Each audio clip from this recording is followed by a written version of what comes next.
Welcome the our channel. Today we how to disable Evernote background sync, detailed guide step by step clearly. Open the Evernote application on your device. Log into your Evernote account if prompted. Navigate to the settings menu. On the desktop version, click on Account Info or Preferences. On mobile, tap on the menu icon, usually represented by 3 horizontal lines. Scroll down to find the sync options. Look for Automatically Sync or similar wording. Toggle the switch to disable automatic syncing.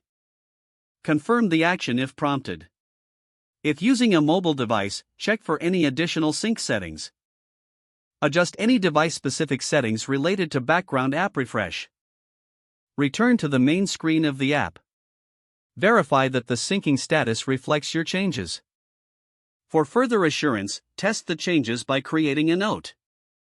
Observe if the note remains unsynced.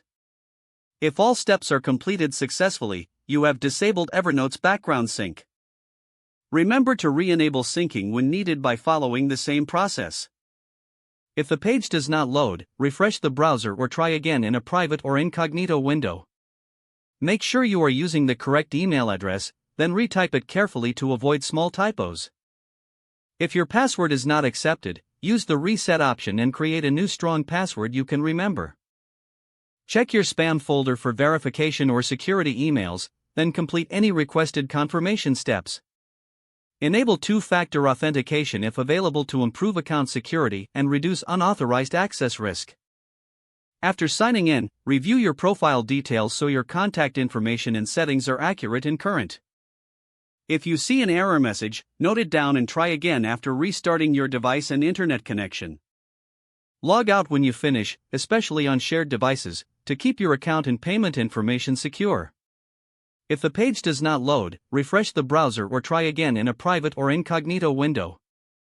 Make sure you are using the correct email address, then retype it carefully to avoid small typos. If your password is not accepted, use the reset option and create a new strong password you can remember. Check your spam folder for verification or security emails, then complete any requested confirmation steps.